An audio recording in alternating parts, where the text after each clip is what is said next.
Bonjour à toutes et à tous et bienvenue sur The Tech Council by Rimo. The Tech Council by Rimo, c'est un espace d'échange et de partage pour les CTO, les directeurs informatiques, les experts en cybersécurité, les directeurs de studio et tous les passionnés de technologie au sens large. Je m'appelle Florent Paré. Bonjour à tous, je suis Gwenaël Fourré, cofondateur et CTO de Rimo, et je suis toujours ravi de découvrir les défis relevés par nos invités et les technologies dont ils se servent. Dans cet épisode, nous plongeons dans l'univers fascinant des coulisses de la création du studio d'animation Faust avec une invitée exceptionnelle, Céline Durieux, chef du studio. Bonjour et bienvenue Céline, est-ce que tu peux te présenter et nous en dire un peu plus sur Faust et ton travail au sein du studio? Et on sait notamment que Faust a pas mal grossi récemment, donc si tu peux nous en parler. Bonjour à tous et à toutes et merci de m'avoir invitée. Donc je m'appelle effectivement Céline Durieux, je suis chef de studio chez Faust pour les deux antennes de Paris. On a donc deux studios à Paris et un studio à Angoulême dont je ne m'occupe pas. Et donc Faust effectivement est un studio d'animation 2D qui a été fondé en 2018 par Thibaut Ruby et Damien Brunner qui sont aussi producteurs chez Folivari. Et on fait principalement de la série et du long métrage, un peu de court métrage aussi de temps en temps, que en prestation. Donc on ne produit pas nous-mêmes, on est vraiment en prestation pour des clients extérieurs, dont Folivari, mais pas que. Et notamment pour faire la transition avec ce que tu disais Gwen sur le fait qu'on est grossi, on vient tout juste de terminer la série Splinter Cell, qui effectivement est un gros morceau pour nous puisqu'on avait 150 personnes dessus. Trop bien. Et avant, on était une petite soixantaine au maximum dans le studio, donc voilà, ça a été une grosse marche à monter pour nous. Oui, donc vous avez grossi spécifiquement pour les besoins de cette série-là ? Ouais, bah on avait quand même l'ambition de s'élargir un petit peu, mais c'est vrai que cette opportunité était à saisir et ouais, 150 personnes sur cette série-là, réparties sur les deux studios aussi, c'était la première prod qu'on avait en multisite. Ça a été des petits défis, une grosse marche à monter, Bah ouais, mais que ça j'imagine. s'est Ouais. pas trop mal passé, donc on est content. Et donc tu parles des défis, qu'est-ce que ça implique de devoir travailler sur deux studios différents en termes de gestion, management ou des choses comme ça? Est-ce que ça a apporté des véritables changements? Est-ce que ça a été quelque chose qui a dû être pas militarisé, mais des process à mettre en place vraiment différents de ce que tu as l'habitude de faire d'habitude? Le chronologiquement, le premier gros changement, ça a été sur le recrutement. Bon, déjà, l'ampleur de la série faisait qu'il fallait revoir complètement nos façons de recruter. On pouvait plus recruter de manière aussi artisanale, j'allais dire, que ce qu'on faisait avant. Il faut savoir aussi que au moment où la série Splinter Cell s'est lancée chez nous, c'est à ce moment-là du coup que mon poste a été créé et également qu'on a ouvert l'antenne d'Angoulême et qu'on a créé un poste de chef studio aussi là-bas. Donc le studio en lui-même aussi s'est structuré un petit peu plus que ce qu'on avait avant. Il y avait quand même deux postes dédiés, notamment au recrutement, pas que, mais et donc voilà, déjà il fallait revoir nos process par rapport à ça et il fallait aussi ne pas se marcher sur les pieds. Parce que jusqu'à présent, chacun recrutait ses projets un peu dans son coin, on va dire. Et là, on se retrouvait avec des gens qui postulaient à Paris et à Angoulême et il fallait être sûr qu'en termes de communication, on soit carré, quoi, en fait. Donc ça, c'était un des gros changements. Et après, sur la partie technologique, il y a eu des gros sujets sur les synchros entre les deux sites, forcément. Parce que jusqu'à présent, voilà, encore une fois, chacun était hébergé sur son propre serveur. Là, on avait vraiment un workspace qui commençait à Paris. Puisqu'on faisait les décors traits, décors couleurs, posing et anime à Paris. Ensuite, ça partait à Angoulême pour l'animation clean, shadows light, animation couleur, FX. Et ça revenait à Paris pour le compositing. Donc voilà, il fallait, ça faisait pas mal de choses à transférer d'un studio à l'autre. Et c'était une prod qui était sur Harmony. Et ça aussi, ça, c'est petite complexité en termes de synchro. Parce que Ah Harmony, ouais. c'est pas un seul fichier, chaque scène, c'est une multiplicité de fichiers, un peu comme Maya. Ok. Et voilà, ça nous a pas mal compliqué la vie aussi. Alors, à l'époque de Splinter Cell, le deuxième site de Paris, donc le troisième site historiquement, n'existait pas encore. Donc, il n'y avait pas ce sujet de synchro, on va dire, entre les deux sites de Paris. C'était vraiment juste entre celui de Port-Royal et celui d'Angoulême. Et en l'occurrence, on a juste un logiciel qui fait la synchro entre les serveurs pour copier d'un côté et de l'autre les fichiers. Qui nous apporte pas une satisfaction à 100%. Notamment, encore une fois, à cause de la multiplicité des fichiers. On a essayé, c'était pas la meilleure des idées, mais on a essayé de changer de logiciel justement sur la fin du projet parce que le premier, on arrivait vraiment à ses limites, ça a été encore pire. On a rétro-pédalé direct. Et d'ailleurs, Rimo nous a vachement sauvé la vie à ce moment-là parce que du coup, on a arrêté toutes les synchros et on a mis les équipes de Paris qui supervisaient les équipes d'Angoulême en Rimo sur le serveur de là-bas et ça leur a permis de bosser à distance du coup en attendant qu'on règle le problème de notre côté. Trop bien. Et puis la synchro entre les deux sites de Paris, là on a tiré une fibre noire. Ok. Efficace. Voilà. C'était pas tout à fait le même prix pour le faire entre Paris et Angoulême, donc ça on a vite abandonné l'idée. Oui, j'allais poser la question parce que j'ai toujours un peu du mal à me rendre compte de ce que ça fait en termes de temporalité. Donc tu dis que tout a changé à partir du moment, grosso modo, où vous avez commencé à travailler sur ce projet-là. C'était il y a combien de temps vous avez justement mis à mettre tous ces chantiers en place? Les tout premières discussions, alors moi j'étais pas encore à ce poste-là, hein. J'étais en direction de prod, donc j'étais dans le coin, mais ça a dû commencer fin 2020. On a commencé à en entendre un petit peu parler dans le studio en 2021, c'est le moment où on a commencé à faire les plans tests, etc., justement pour valider la direction artistique, notre pipe, et puis convaincre Ubisoft qu'on était capable de faire cette série aussi, quand même. Ouais. Et nous, ça s'est lancé pour de vrai en début 2023. Ok. Chez nous.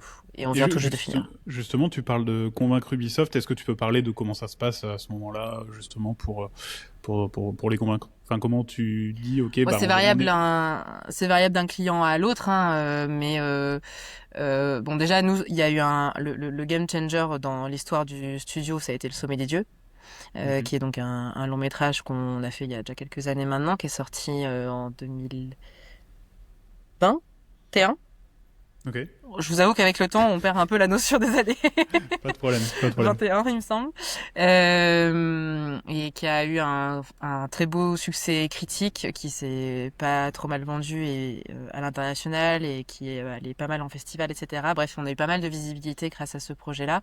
Et ça a montré aussi que, du coup, en France et en particulier, du coup, chez nous, on était capable de faire de l'animation adulte, réaliste, enfin voilà, c'était quelque chose qu'on savait faire en termes de qualité et ça nous a ramené quand même pas mal de projets, en tout cas à minima en appel d'offres. Donc ça c'est un peu comme ça que Ubisoft a commencé à s'intéresser à nous. Ouais. Après, alors sur les tout débuts de on va dire du développement de la série, moi j'étais pas à ce poste-là, donc je pourrais pas en parler en détail parce que moi j'ai pris ce poste en janvier 2022. Mm-hmm.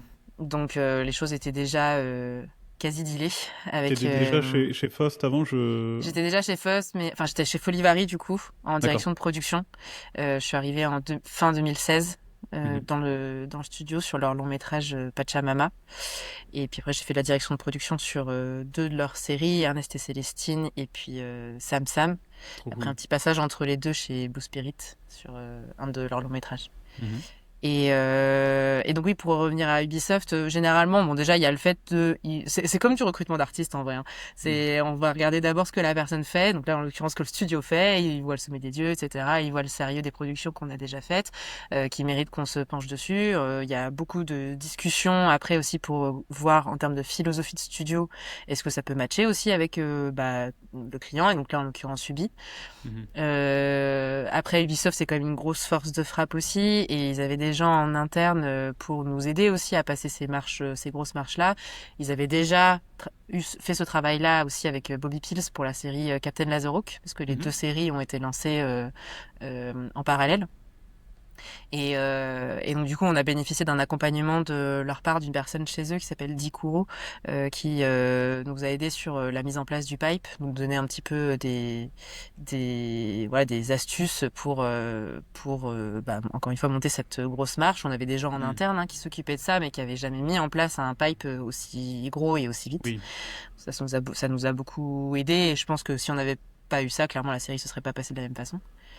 Et puis après, il y a les traditionnels, oui, plan test slash teaser qui permettent un petit peu de valider tout ça et notre capacité à assumer les quotas et les plannings qu'on évoque avec le studio. Pour voilà, pareil, on parle quand même de plusieurs millions d'euros, donc Oui, bien sûr. il faut quand même qu'ils soient sûrs qu'ils les confient entre de bonnes mains, qu'ils seront bien utilisés et qu'ils n'auront pas des additifs tous les 2 mois et ou des retards planning monstrueux. Oui, bien sûr. Voilà. Ouais. Voilà, en gros pour l'historique de comment on en arrive à avoir ce genre de projet. On a vite fait évoqué hors caméra au début de l'heure le fait de pouvoir parler de différentes IP ou pas. On a notamment avec d'autres interlocuteurs beaucoup évoqué l'histoire de la protection des créations et des données, surtout pour le client final. Est-ce que travailler sur des gros projets comme ça pour des gros clients type Ubi, ça a changé la manière dont vous voyez les données et les stratégies que vous mettez en place pour justement sécuriser les propriétés intellectuelles de vos clients? Ouais, Est-ce que alors c'est ouais. sûr que ça change tout quand on bosse avec des plateformes. Parce que là, je dis que c'est Ubisoft. Effectivement, c'est Ubisoft qui est producteur de la série, mais derrière, c'est Netflix Mhm. qui est en diffuseur et qui est quand même très impliqué. C'était pas notre premier projet plateforme. On avait bossé avant pour Amazon sur la série The Boys, enfin la série Diabolical, qui est Ouais, qui est bien sûr. un spin-off animé de The Boys. Et oui. Euh, On avait bossé aussi sur My Father's Dragon pour Netflix, sur une série Gaumont pour Apple. Enfin bref, ouais, c'était pas notre première prod plateforme, mais effectivement, on sentait que plus le temps passait, plus on avait quand même une pression de mise en place de sécurité de ces IP-là, qui était moins un sujet quand on bossait en production indépendante française. Bon, déjà, il y a moins de risques, on va dire, de leaks ou de choses comme ça. Et puis, accessoirement, on n'a juste pas l'argent pour mettre en place ce genre de choses sur des projets indépendants. Donc, et effectivement, quand on a eu Splinter Cell, on a quand même bien senti la marche. On a eu la chance que Ubisoft nous laisse quand même une certaine souplesse. On n'est pas passé TPN sur ce projet-là. Ok. Netflix n'était pas encore non plus dans cette démarche-là de manière générale. Ça a changé là justement récemment. Maintenant, ils demandent du TPN à leurs prestataires. C'est beaucoup en vrai de bon sens et d'auto-formation. C'est fou ça. En fait, quand on arrive à avoir ce genre de projet-là et qu'on nous oblige pas à faire du TPN, bah, ça suppose en fait beaucoup se renseigner, se former nous-mêmes et d'être logique, quoi. Comment faire en sorte que Mm. ces images-là ne sortent pas de chez nous et sensibiliser beaucoup nos équipes. En vrai, ça a été une énorme partie du travail, ça a été ça. Ça a été de la pédagogie auprès de nos équipes, leur expliquer pourquoi on change notre système de télétravail, par exemple. Euh, Juste pour ceux qui nous écoutent et qui connaissent pas forcément ce que c'est que le TPN, est-ce que tu peux en dire plus avant de dire ce que ça a changé chez vous? Oui, alors le TPN, c'est le Trusted Partner Network. C'est issu en fait d'une association dont le nom m'échappe. C'est le MPA, je crois, quelque chose comme ça. Aux États-Unis, ça a été fondé par Disney à la base. Et en gros, le principe, c'est que les gros propriétaires d'IP américains, donc Warner, Disney, Netflix, Apple et j'en passe, euh, on se sont mis d'accord sur des normes de sécurité pour l'ensemble de leurs prestataires, pas que animation, hein, VFX, post-prod, enfin voilà, tout prestataire qui va travailler sur une de leurs IP pour qu'on n'ait pas à réinventer la roue à chaque fois qu'on change de client. Et donc pour nous, studio d'animation, ça passe. Alors c'est déjà ça. C'est pas un label, enfin c'est pas un diplôme, on va dire, je sais pas comment dire ça, le D'accord, TPN. oui, pas une C'est quelque chose qui est certification. c'est pas une D'accord. certification, en fait, c'est une espèce de graduation de normes. Et nous, on doit déclarer où est-ce qu'on se situe dans cette Ok. graduation-là. Donc, c'est tout un questionnaire à remplir. Et en fonction de ça, et donc, du coup, du client qu'on a en face et de l'IP qu'ils veulent nous confier, bah, ils nous disent si c'est suffisant ou pas suffisant. D'accord. S'ils ont vraiment envie de bosser chez nous avec nous, pardon, et que c'est pas suffisant, bah, ils vont nous dire d'améliorer telle et telle chose. Si c'était en mode on regarde, bon bah du coup ils vont s'orienter vers un studio qui est plus sécurisé que le nôtre. Voilà, en D'accord. gros. Donc il y a quand même un aspect très stratégique dans le fait Mhm. d'avoir du TPN et de se sécuriser pour pouvoir continuer à travailler avec ces clients-là et notamment sur les belles IP de ces clients-là. Et Du coup, oui, je disais, la sensibilisation des équipes, effectivement, ça a été un gros sujet ces dernières années. Moi, en plus, je viens de la 3D à la base. Tout mon réseau vient de la 3D. J'ai pas mal de gens qui bossent dans les studios d'animation 3D et VFX. Et c'est quelque chose qui est beaucoup plus admis et habituel dans ces domaines-là, ces questions de sécurité informatique, d'avoir des badges, d'avoir des trucs comme ça. Dans la 2D, on sent que l'historique de ce secteur-là est pas du tout le même, que c'est beaucoup plus artistique, moins lié à l'informatique, etc. En fait, dans l'ADN, je veux dire, des gens qui travaillent en animation 2D. Et donc, du coup, ces questions de sécurité informatique, c'est pour beaucoup, pas tous, mais pour beaucoup, c'est vraiment quelque chose qui est très loin et qui est vu comme ultra contraignant et bridant dans l'expression artistique. Donc voilà, donc faut arriver à emmener les équipes là-dedans, leur expliquer ce qui est possible, pas possible. Et pareil, un des gros exemples, c'était la question du télétravail, où avant on passait par un FTP, où les gens téléchargeaient en local chez eux le matériel sur lequel ils travaillaient, ils bossaient en local et puis ils réuploadaient après sur notre serveur. Ça nous a sauvé la vie pendant la pandémie parce que c'était rapide à faire, voilà, c'était pas compliqué. Mais en termes de sécurité, y a rien qui va, quoi. Voilà, littéralement les fichiers sortent du studio. Ouais. Pour peu que les gens ils aient des machines qui soient pas sécurisées chez eux, ça peut reverrouiller nos serveurs derrière, même si on met en place des antivirus, etc. Ça reste quand même un risque. Sans parler du leak, sans parler des gens qui oublient de déverrouiller leur licence ici Harmony, qui se retrouvent chez eux, ils ont pas leur licence et donc tu passes ta vie à courir après des licences. Ouais. Bref, il y a plein de trucs comme ça qui étaient compliqués dans le quotidien. L'auto-formation, au final, c'est aussi hyper clé. J'allais justement te poser une question là-dessus. Bon, il y a l'auto-formation, mais j'imagine qu'au niveau des studios, vous avez dû finir par mettre des politiques en place de ce côté-là, ou en tout cas peut-être amener à de la sensibilisation. Qu'est-ce que vous avez mis concrètement en place, tu vois, pour justement que chacun se rende compte que c'est aussi un très humain, finalement, la cybersécurité, donc... C'est allé vraiment, c'est allé graduellement. En fait, quand j'ai pris mon poste, c'était les deux sujets sur lesquels je me suis attaquée direct, c'était la question de la cybersécurité et la deuxième question, c'était le recrutement. C'est les deux trucs, c'était mes deux chevaux de bataille. Okay. Et pour la partie cybersécurité, bien que je vienne pas du tout de ce monde-là, c'est quelque chose qui m'intéresse vachement, la partie IT, dev, etc. Et puis en plus, ça faisait partie de mon champ de responsabilité de superviser ces départements-là et de faire le lien entre tout ce petit monde-là. Donc, en fait, j'ai commencé déjà par moi me renseigner, parler avec beaucoup de gens, beaucoup de gens dont c'est le métier ou qui sont dans des studios type Fortiche, Illumination, etc. Voilà, pour comprendre comment eux ils fonctionnent et quelles sont leurs recommandations. Enfin voilà. Encore une fois, c'est pas mon métier, c'est le leur, donc c'était l'auto-formation, c'était ça. Et après, une fois que j'avais grappillé un petit peu toutes les normes qu'il y avait dans les autres studios, c'était voir qu'est-ce qui était, à mon sens, pertinent dans le nôtre. Le télétravail, c'était par exemple un must-have. Il y avait des questions de sécurité locaux. Aussi, bon après, on a déménagé en cours de route entre le moment où j'ai pris mon poste et maintenant, on a déménagé 1 an après dans des nouveaux locaux.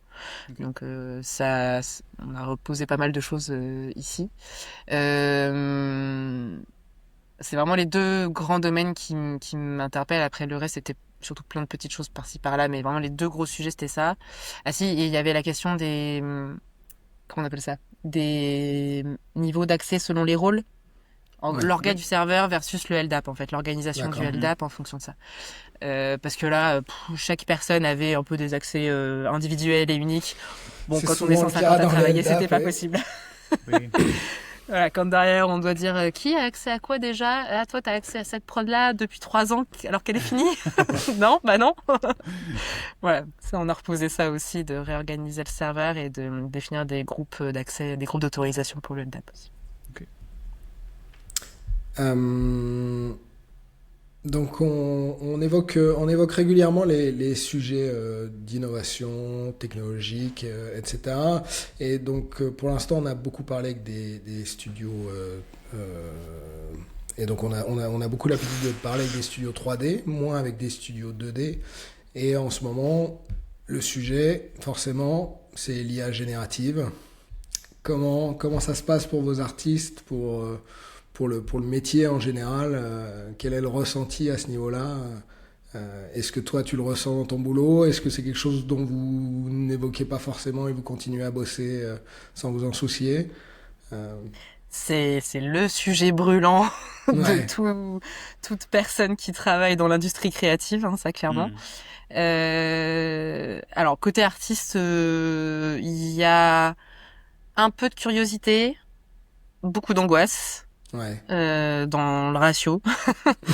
Mais il y a quand même de la curiosité. Enfin, il y a des gens qui testent, qui ont envie quand même de savoir de quoi on parle et de quoi on a peur, en fait, aussi, Ouais. et un peu démystifier le sujet. Mais ouais, globalement, c'est surtout de l'inquiétude et de voir quelle place ça va prendre parce ils en sont convaincus et en vrai, ils ont raison. Ça va prendre une place d'une façon ou d'une autre dans nos industries. Bien sûr. Donc voilà, ça c'est ce que je perçois sur les plateaux. Après, nous, côté studio, alors, je vais pas dire qu'on y va à reculons. Pareil, en fait, on n'a pas trop le choix que de s'y intéresser et d'essayer de comprendre, en fait, quelle place ça va prendre d'une façon ou d'une autre dans l'industrie. Enfin, on a quand même, on sent la pression des clients, des logiciels, enfin, on sent que ça pousse de partout à Les clients passer sur aussi de l'IA. poussent.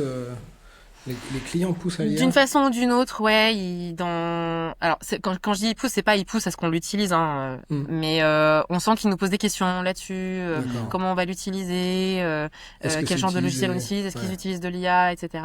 Et pas dans le sens méfiance, hein, dans le sens Comment ça peut leur c'est genre bénéficier peut-être ou en fait c'est comment ça peut permettre d'optimiser des budgets, des plannings, gagner de l'argent. ouais, gagner du Voilà, temps, j'imagine, c'est- etc. Ouais, d'accord. voilà.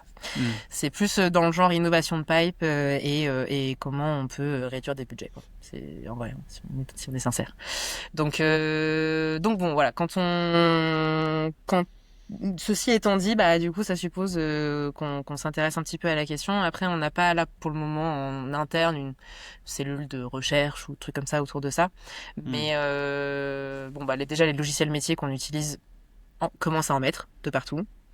Ah oui? Euh, Ne serait-ce que bah, justement Toon Boom, là qui viennent de sortir leur version bêta de Ember, elle-même basée sur Gemini et je ne sais plus trop quel autre modèle. Ok. Donc ça, ils nous ont proposé de bêta tester Et ce truc-là. ça fait quoi par exemple? Ça, alors t'en as pour Storyboard Pro et t'en as pour Harmony. Pour Storyboard Pro, ça te lit le scénario, ça t'analyse la durée du scénario, les dials, etc. Ça Ok. te crée ça te pré-fait les scènes, enfin pas dessinées, hein, mais juste le timing de chaque scène. Mhm. Et ça te génère des voix témoins pour justement essayer de pré-timer tes scènes. L'idée étant qu'en gros, ils te sortent un fichier Storyboard Pro. Si ton épisode il est censé faire 13 minutes, et ben ça te sort un fichier qui fait à peu près 13 minutes avec à peu près le bon nombre de scènes. Ok. Et après, tu fais ta tambouille. Il y a des choses intéressantes en vrai, hein. Là-dedans, l'histoire des voix témoins, par exemple, ça fait de mal à personne et en soi, ça peut aider des artistes storyboarders qui justement à qui ces dernières années, on demande un petit peu trop de faire plein de choses en plus du storyboard et Hmm. notamment des voix témoins. Hmm. Donc voilà. Et côté harmonie, je me souviens plus tout ce qu'ils ont mis. Je me souviens des histoires de résolution. Par exemple, si tu prends un plan en 2K et qu'en fait ton plan d'après tu veux un tout petit morceau qui en fait bah, du coup sera pixelisé, bah, en fait Hmm. l'IA va te l'incliner pour t'en faire Ok. un truc à la bonne résolution. Et il y avait un autre truc aussi à l'inverse d'extension de décor, ça va te recréer en fait le contour du Avec du décor génératif, ouais, ok, avec du génératif, ouais. ok. Ok. Donc voilà, bon, on n'a pas du tout encore mis les mains dedans, ça a l'air d'être D'accord. tout frais de leur côté. Pour le moment, de ce Voilà, mais côté-là, bon, ouais, plutôt de l'optimisation, on va dire, de process ou de. ouais, ils ont Ok. l'air d'être partis là-dessus. TV Paint, eux, ont fait une annonce publique en disant qu'ils mettraient pas les mains dans l'IA. Donc D'accord. c'est un choix très Ok. osé et stratégique Mhm. par les temps qui courent. Et on utilise un peu Animate et je sais pas exactement ce que Adobe a mis ou pas dans les dernières versions Parce qu'Adobe, on met un peu partout, d'Animate. effectivement, de l'IA en ce moment. Ouais, Donc, c'est ça. Et de manière vachement plus filoute que ce que je viens de dire par rapport à ah Toon ouais? Boom, où eux, au moins, voilà, ils ont annoncé qu'il y avait Ember, etc. Ils en ont parlé. Ah oui, non, tout à fait, effectivement, ils le disent La parfois. partie Enfin, d'Adobe, c'est vraiment on sait très. qu'il y a de l'IA, mais tu Oui, sais, il c'est la ça. distille dans le truc. C'est genre, Ouais, ouais, c'est vrai. voilà. Donc non, l'IA, en gros, on n'a pas trop le choix que de regarder, mais on essaye de le faire avec parcimonie. Ok. On n'a pas du tout vocation là pour le moment à l'instaurer dans nos projets, et le peu de tests que les gens font un petit peu chacun dans leur coin, ça vend plein de rêves, mais par rapport à vraiment la 2D et l'exigence qualitative qui est demandée dans nos industries, on n'y est pas encore en termes de ça se dit pas, mais ritecabilité. Bah, c'est parce que nous on le voit aussi dans le domaine purement dev quand les IA sont sortis, notamment les IA textuelles qui sont capables de coder ou des choses comme ça. Ouais. Ça nous a fait vachement peur aussi dans le domaine de la tech, Claude, hein. etc. Là, ouais. On se l'est pas caché, mais à force de s'y être intéressé, bah, ça va être un peu le même principe, c'est que ça nous aide pour des tâches qui sont hyper basiques au final, mais dès que tu commences à leur demander des choses qui sont plus pro et avec une qualité finale voilà, conséquente, bah, c'est là où tu te rends compte que le vernis craque, quoi, et qu'en fait c'est tout bon pour jouer avec, entre guillemets, quoi, et ça va pas forcément plus loin que ça. C'est assez rassurant, et ça doit aussi, je pense, potentiellement rassurer certains artistes, parce que copier un style qui a été qui a été vu et revu. Je vois notamment là en ce moment il parlait Ghibli. Voilà, c'est ça. Mais parce qu'on a un paquet de référentiels qui ont fait que ces IA ont pu s'entraîner, mais d'autres artistes qui ont un style plus singulier ou sur des styles qui sont moins connus, enfin voilà, ils peuvent jouer avec et seront potentiellement rassurés en se disant ok, ça remplacera pas quand même la vision d'un humain derrière, quoi. Donc Ouais, et puis encore une fois, nous, enfin, le grand public voit pas l'envers du décor, mais faire une série ou un film, c'est beaucoup d'allers-retours avec les sups, les réals, les clients qui demandent plein de modifications au fur et à mesure, et cette interaction-là avec une IA, elle est très limitée. Enfin, ok, on va peut-être lui demander de rectifier cette partie-là, mais en fait, du coup, il y a un autre truc qui va bouger à c'est côté. ça. Oui, parce qu'elle a une vision qui est en fonction de ce que elle a vu avant, quoi. Donc c'est un algorithme, quoi. C'est pas un truc qui réfléchit, quoi. C'est ça. Exactement, c'est la limite de comment on les appelle d'ailleurs, hein. C'est plutôt des algorithmes qu'autre chose aujourd'hui, ouais. Tu as parlé tout à l'heure rapidement du coup des enjeux de télétravail.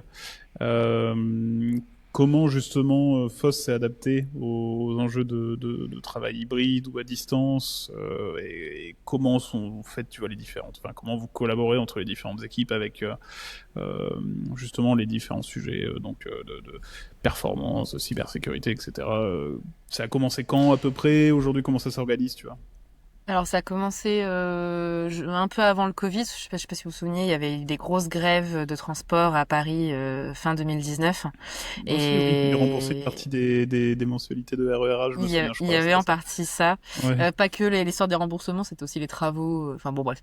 Mais donc il y avait eu pas mal de grosses grèves fin 2019 qui avaient fait qu'on avait dû commencer à mettre en place des choses en télétravail. Donc c'est l'époque où on a mis en place ce fameux système via FTP. Et du coup, on a fait tout le Covid avec ce système-là. Et du coup, on est passé sur un système de remote sur Splinter Cell. On est du coup d'abord passé par un premier logiciel où ça s'est pas bien passé. Sinon, on y serait encore. Ouais. Parce que nous, l'enjeu, c'est d'arriver on fait de la 2D tradi, donc faut arriver à dessiner à distance sans aucun lag.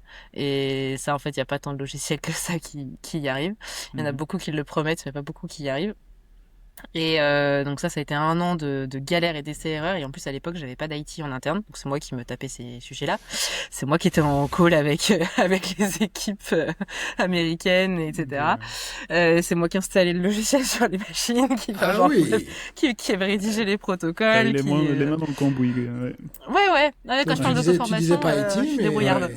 IT quand même, en fait. Okay. Finalement. Ouais, j'ai fait une petite formation accélérée à Helpdesk, ouais. C'était un peu...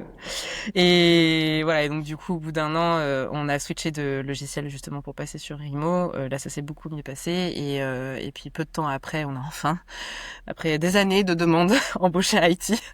Donc c'est bon, maintenant c'est plus moi qui fais les protocoles et qui installe les logiciels sur les machines. voilà, en gros, l'historique sur le télétravail. Et donc, du coup, de fait, quand on est en remote comme ça limite beaucoup de choses, en fait, dans les risques cybersécurité de l'autre côté. On avait... ouais, on a quand même discuté longtemps avec Alexandrin avant de pouvoir passer sur Rimo pour de vrai. Et on l'a testé quand même longtemps dans plein de situations. On l'a bien trituré le logiciel pour être sûr justement qu'on revive pas ce qu'on avait vécu auparavant et surtout que je fasse pas revivre à mes équipes ce qu'ils avaient vécu auparavant parce qu'on a quand même eu une énorme perte de productivité à cause de ça. Le nombre de fois où je me suis retrouvée avec des équipes qui n'ont pas pu bosser pendant une demi-journée, une journée entière. Enfin voilà, c'était pas ok, et sans parler de la pénibilité, quoi, de un jour ça marche, le lendemain ça marche plus, on sait pas pourquoi. Donc voilà, c'est en fait juste d'avoir le bon système, le bon logiciel, ça résout pas mal de problèmes. Déjà, oui, forcément, oui. Et du coup, donc t'as embauché du monde au niveau IT, donc c'est Mickaël, je suppose, c'est ça? On a embauché Mickaël, ouais, exactement. Ouais. Et du coup, il s'occupe des 2 sites de Paris aussi. Les 3 sites même. Les 3 sites, d'accord. Il s'occupe, c'est notre seul IT. Ah ouais? Ah, vous arrivez à fonctionner avec un seul IT? Ah, c'est beau. Ouais, bienvenue dans la 2D. On serait pas contre plus, hein, mais en vrai, on peut pas. Puis en plus, on reste un studio indépendant, on n'a pas d'actionnaire, un truc comme ça, donc d'autant plus par les temps qui courent, même si le studio tourne bien, on est des gens précautionneux de manière générale, et donc c'est pas le moment de trop augmenter nos frais généraux non plus.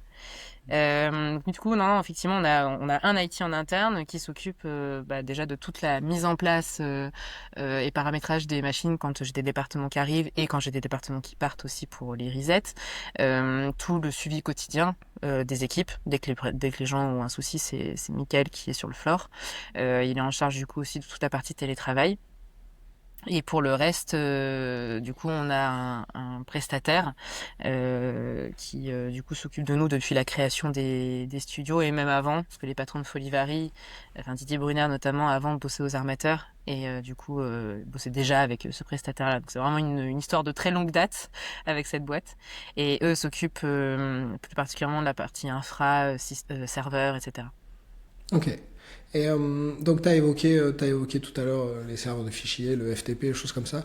Vous bossez uniquement en local des différents studios ou est-ce que vous aviez testé d'amorcer une migration vers le cloud ou des choses comme ça? C'est quelque chose qui a jamais été évoqué?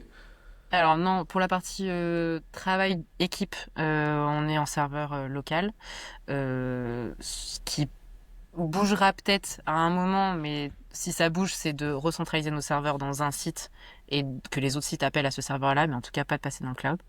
Okay. Et après, globalement, en fait, quasiment dès qu'on peut, on stocke, on installe et on stocke tout en interne, sauf nos sauvegardes externes, parce que le principe même d'une sauvegarde externe, c'est qu'elle est externe. Mais même ça, on le fait pas dans le cloud, on est sur des serveurs physiques chez OVH. Et après, sur les logiciels, ça dépend des logiciels. C'est-à-dire que si on peut l'installer en local, on a plutôt tendance à partir là-dessus. On utilise Kitsu, par exemple, en Project Manager, et ça, en Production Manager, pardon. Et ça, il est stocké en local. On utilise Rocket Chat aussi en chat. Pareil, c'est en local aussi. Et après, des fois, on a des logiciels où juste c'est pas possible. Et donc, dans ce cas-là, il n'y a pas le choix. Mais on aime bien maîtriser les choses. Ouais, non, mais c'est une bonne chose. C'est mieux. Comment t'avais une question, Gwen, là tout de suite ou non, tu peux, vas-y. Ok. Ouais, il y a une question qu'on aime bien poser justement dans le.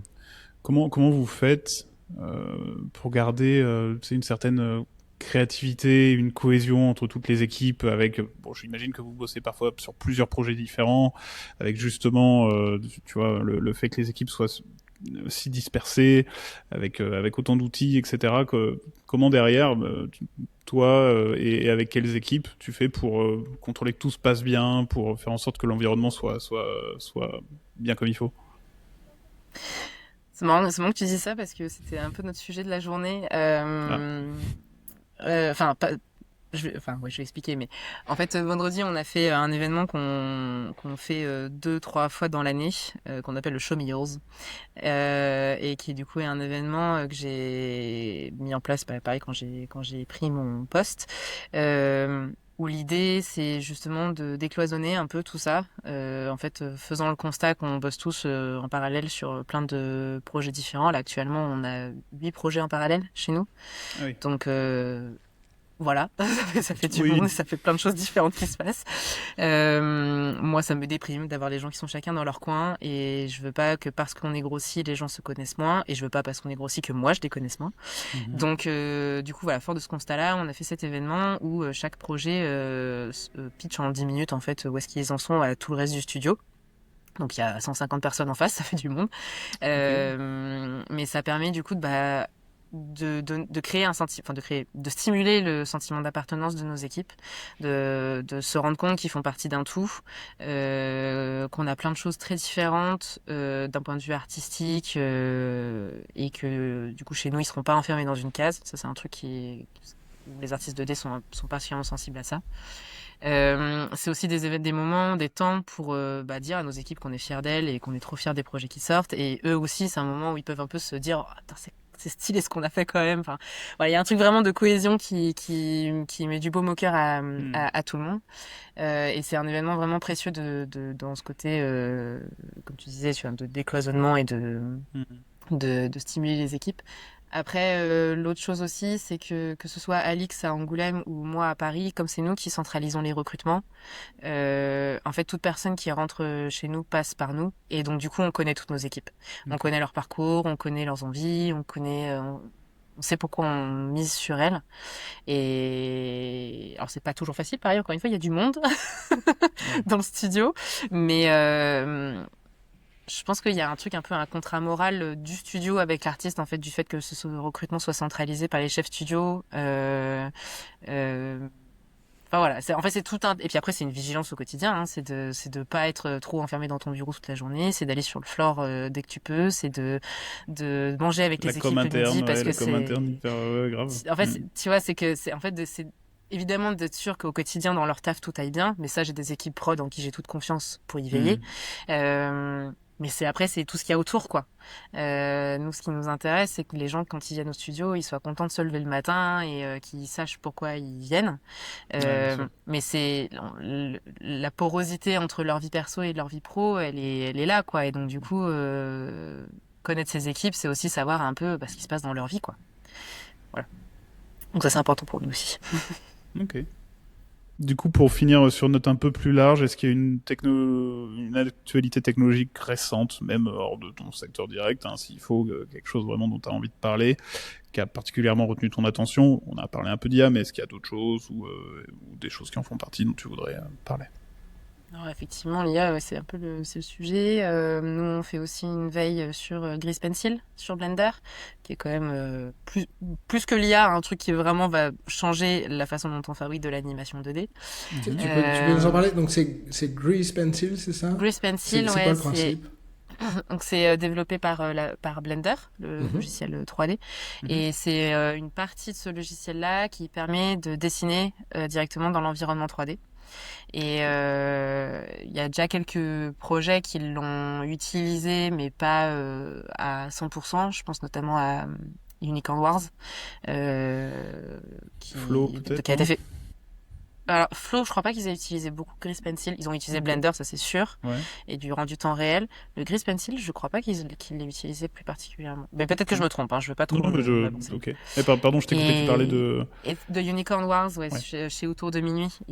Autour de Minuit, en fait, ils sont vraiment très curieux de ces questions de Blender et de Grease Pencil, et ils développent pas mal d'outils là-dessus.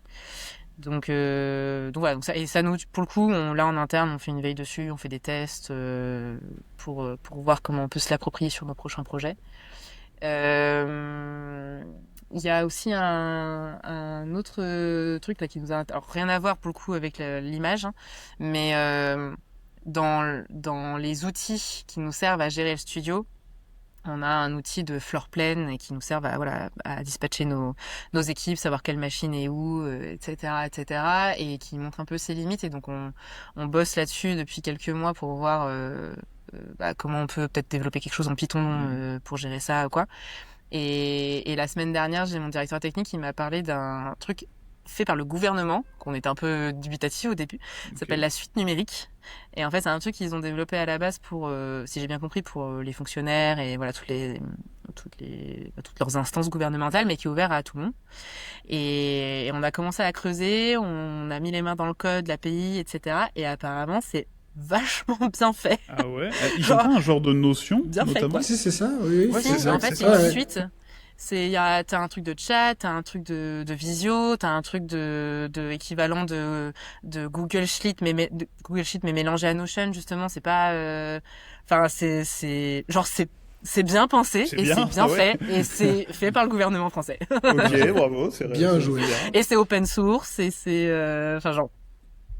Donc voilà, on était un peu bluffés, je t'avoue, la semaine dernière, parce que je pense qu'on est tous un peu ironiques quand on entend des trucs technologiques développés par le gouvernement. Tu te dis toujours, bon, est-ce que ça, tu vois, est-ce que ça va répondre à la demande? Tant mieux si c'est bien, quoi. Ah ouais. Ouais, et nous, ça tombait en plus à un moment à pic parce que, bon, vu l'actualité géopolitique, on commence à se poser la question de notre souveraineté française, et quand tu constates que t'as les 3/4 de tes logiciels de prod et de gestion de projet, etc., et de studios qui sont américains, bon, peut-être falloir se poser la question de si on doit changer de boîte mail, de tout ça. Voilà. Donc, voilà, non, j'invite tout le monde à jeter un œil à ce truc parce que ça a l'air vachement bien. Bah ouais, ok, ça marche, j'irai voir. Moi, j'ai une question. Donc, tu as dit que tu étais directrice de prod avant d'être directrice de chez Faust. Je voulais connaître un petit peu ton parcours avant d'en arriver là et si tu avais des conseils pour les jeunes potentiellement qui souhaiteraient se lancer dans le monde de l'animation, de la 2D, des gestions d'équipes de prod, des choses comme ça. Comment on est arrivé là? Alors mon parcours en 2 mots, j'ai fait une école d'animation 3D. Qui s'appelle Superfocom, enfin qui s'appelait Superfocom, ça s'appelle Rubica maintenant, à Valenciennes. Donc j'ai fait mes 5 ans là-bas, j'ai découvert les métiers de la prod via un cours qu'on a eu là-bas et ça a été la révélation. Okay. Me demandez pas pourquoi. Ça s'explique pas une révélation. Ouais, voilà, mais bon, c'était genre, c'est ça qu'il faut que je fasse dans la vie. Et du coup, j'ai poursuivi avec une 6e année d'études au Gobelin, qui ont une formation justement pour la gestion de production d'1 an en alternance. Et puis du coup, j'ai commencé mon chemin comme ça, assistante chargée de prod j'ai commencé en publicité et film pour des parcs d'attractions. Et puis après, du coup, je suis passée sur des longs métrages et séries. Et donc j'ai fait ça pendant 8 ans, quelque chose comme ça. Et puis donc j'étais déjà dans les parages. Et puis Thibaut, mon patron, a voulu créer ce poste-là et me l'a proposé et m'a demandé d'écrire ma propre fiche de poste. En mode ça fait longtemps que t'es dans le studio. C'est cool ça. Pour toi, c'est quoi les besoins à ce genre de poste-là? Et voilà, donc ce qui fait que je me retrouve à gérer d'un côté du recrutement, de l'autre du dev et l'IT, après de la com et faire des conférences et des podcasts divers et variés. Enfin voilà, c'est cool. Je m'ennuie pas. Mais donc clairement c'est un poste où il faut quand même connaître à fond le métier quoi. C'est pas un poste alors managérial classique quoi. Non, clairement, t'as pas de formation chef de studio. Tu peux avoir des profils qui viennent d'environnements école de commerce, etc. Enfin, tu vois, qui ont un profil justement gestion d'entreprise, gestion budgétaire. Mais dans ce cas-là, il va leur manquer tout un pan de la compréhension de notre métier et de l'artistique. Et typiquement, pour la partie recrutement, en fait, si tu viens pas un minima de là, comment tu veux dire quelle est la bonne bande démo, le bon portfolio et puis quelle légitimité aussi t'as à dire ça quoi. Donc mais par contre effectivement c'est un poste que j'ai appris sur le tas quoi. J'ai pas été formée à ça et d'où l'intérêt d'où l'importance de s'auto-former. C'est valable pour à peu près tous les métiers de notre secteur, tous les métiers tout court d'ailleurs, j'ai envie de dire. Mais ouais, le mien, effectivement, ça demandait beaucoup de curiosité. Mais ça tombe bien, j'aime bien parler à plein de gens. Et pour les artistes qui souhaiteraient travailler chez Faust, c'est quoi la méthode à suivre? C'est le portfolio et Oculo? Ouais, alors déjà, s'il y avait un truc à retenir, c'est s'il vous plaît, passez par notre site internet. Parce que vraiment, tu n'imagines pas le nombre de chemins de traverse que les gens arrivent à trouver pour arriver jusqu'à nous. Ah ouais. Et c'est pas que notre boîte, hein, c'est pour plein de boîtes, mais genre, non, allez sur les sites internet, regardez les pages job et carrière et regardez, c'est écrit normalement noir sur blanc comment postuler chez nous. Et si on l'écrit, c'est pas pour vous embêter, c'est parce que c'est vraiment le meilleur moyen pour arriver jusqu'à chez nous. Voilà, donc blague à part, effectivement, c'est un formulaire à remplir où les gens peuvent déposer leur candidature spontanée, où il y a tout un tas de questions et notamment démo et portfolio, mais pas que, parce que le recrutement c'est un petit peu plus large que ça. Et les meilleurs conseils, c'est de bosser à fond son niveau de dessin. On a un studio d'animation 2D. La base de tous les départements qu'il y a ici, c'est d'être des bons dessinateurs et dessinatrices. Et meilleur niveau technique ils ont, mieux c'est. Voilà. C'est pas que de la création artistique quoi qui va nous amener les amener jusqu'à nous. C'est avant tout des postes techniciens qu'on offre. Faut être capable de produire. Ouais, ok. Ouais. Ok, bien compris. Est-ce que y a une dernière chose que tu voulais évoquer avant qu'on passe à la conclusion ou... Ces derniers temps, vu que je commence à pas mal parler justement des choses de la tech, etc., que ce soit au Radiraf ou un peu dans différents événements. Pareil, s'il y en a qui veulent travailler chez nous en tech, il faut savoir que pour l'instant, comme on l'a dit, on est tout petit, mais qu'on risque de grossir et que je fais ma veille, etc. Mais pareil, eux, faut pas qu'ils hésitent à remplir notre formulaire en ligne. Il y a des champs justement par rapport à ça. Donc voilà, je peux pas en dire beaucoup plus pour l'instant. Mais n'hésitez pas, si vous existez dans ma base de données, ce sera plus facile pour vous trouver. C'est parfait. Merci beaucoup Céline du coup d'avoir partagé ta vision, ton temps et plein de détails au final sur ce que fait Faust et sur les productions. The Tech Council, donc c'était le 3e numéro. Merci de nous avoir accompagnés. On est super content de t'avoir eu. On est fan de ce que vous faites en plus, donc c'est vraiment top. On va bientôt publier ça d'ici quelques jours, je pense. Et vous pouvez retrouver tout ça sur les différents réseaux sociaux de Rimo. Céline, merci beaucoup. Plein de bonnes choses à l'avenir. J'ai l'impression que ça a l'air de plutôt bien se passer, donc ça c'est cool. Ouais, ça va, ça tourne bien, tant mieux. On croise les doigts. Yes. Et au plaisir de rediscuter autour d'un salon, des choses comme ça. Je sais qu'on s'était croisés au MIFA l'année dernière. Là j'y retourne cette année, donc évidemment que je viendrai vous faire un coucou. Ah bah cool. Super. À bientôt et merci beaucoup pour l'invitation. À bientôt, merci. Merci.